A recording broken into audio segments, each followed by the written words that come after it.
Bonjour, aujourd'hui je continue ma série sur la difficulté à décider, l'indécision. Nous en avons déjà parlé dans deux vidéos précédentes et qui évoquent des biais cognitifs. La première vidéo sur le biais du cadrage serré et la deuxième vidéo sur le biais de la surcharge cognitive. Ce sont des biais cognitifs qui nous compliquent la vie pour décider parfois. On peut également avoir d'autres raisons pour lesquelles l'indécision est un vrai sujet pour nous. Et cette indécision, elle peut se manifester dans toutes les sphères de notre vie. Par exemple, la sphère professionnelle, vous êtes en poste et il y a des opportunités au sein de l'entreprise, différentes opportunités qui se présentent à vous. Et là, vous êtes figé parce que vous analysez, vous disséquez, vous faites les listes, les plus, les moins de tous les postes et finalement le temps que vous avanciez, les postes ont été distribués à d'autres personnes. Alors, il ne s'agit pas forcément que d'aller vite, mais qu'est-ce qui vous a bloqué? C'était la peur de faire le mauvais choix. Ça peut être dans la sphère personnelle, bien évidemment. Vous avez un couple, vous êtes dans un couple où vous n'êtes pas forcément pleinement satisfait, heureux, mais vous n'arrivez pas à prendre de décision. Et là encore, qu'est-ce qui vous bloque? C'est la peur de vous tromper. Et ça peut être dans des choses beaucoup plus insignifiantes, j'ai envie de dire, mais qui sont réelles, c'est dans la vie quotidienne. Vous êtes au supermarché, devant le rayon des yaourts, et on sait qu'en France, il y a des centaines de yaourts, et là, vous n'arrivez pas à trancher entre nature et fruité. Et donc, vous repartez sans. Alors, qu'est-ce qui se passe? Finalement, l'indécision, c'est pas que du doute. En réalité, c'est un psychanalyste qui s'appelle Jean-Pierre Winter qui explique, lui, que l'indécision, elle est assez fictive parce que finalement, les gens savent très bien ce qu'ils veulent. Mais, comme ils n'ont pas appris à écouter leurs désirs et à se faire confiance, ils ont tendance à ne pas décider parce qu'ils sont tellement mobilisés par une peur inconsciente de se tromper, une peur profonde, que finalement, ils ne décident pas.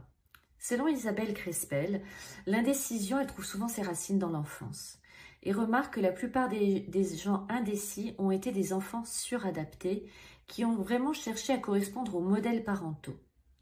Alors, on va faire un zoom sur ce que c'est un enfant suradapté. L'enfant suradapté va chercher à donc s'adapter à la figure parentale. Ça peut être les parents, des éducateurs, des grands-parents, les personnes qui ont élevé l'enfant. Et là, il ne s'agit pas de blâmer les parents et les éducateurs, mais de dire, voilà, il se trouve que parfois, dans la façon de faire, l'enfant va intégrer des messages et qui va vraiment engrammer dans son corps et dans sa conscience. Et il peut y avoir différents types de messages. Il y en a 3 essentiels.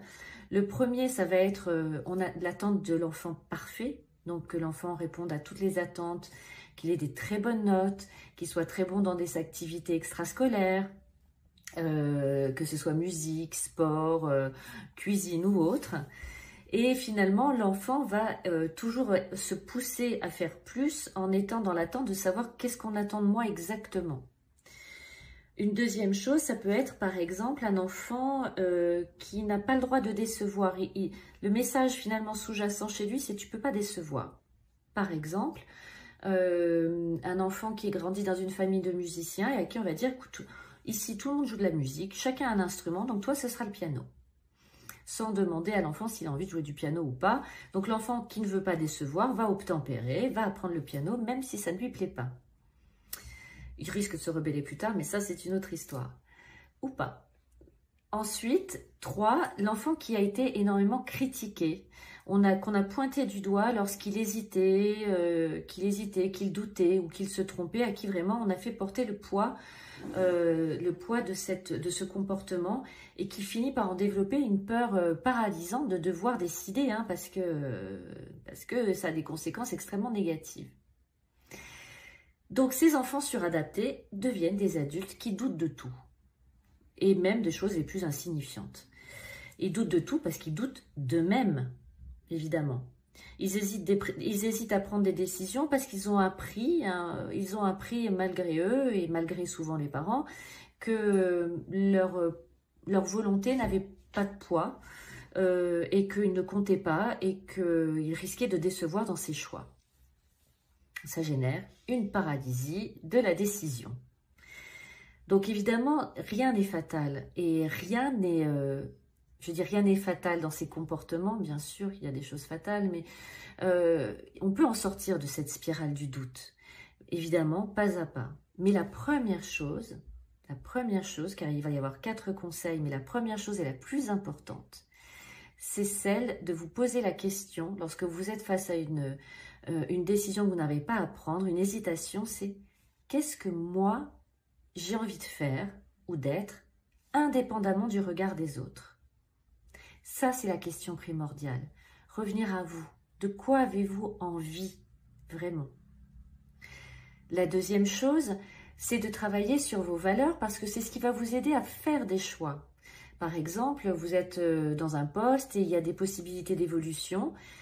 Donc, dans différents secteurs de l'entreprise, prenez le temps de vérifier lequel est le plus en accord avec vos valeurs. Par exemple, chez moi, les 3 valeurs principales sont la créativité, la flexibilité et l'autonomie. Dans quel poste je vais pouvoir vivre le plus en accord avec mes valeurs?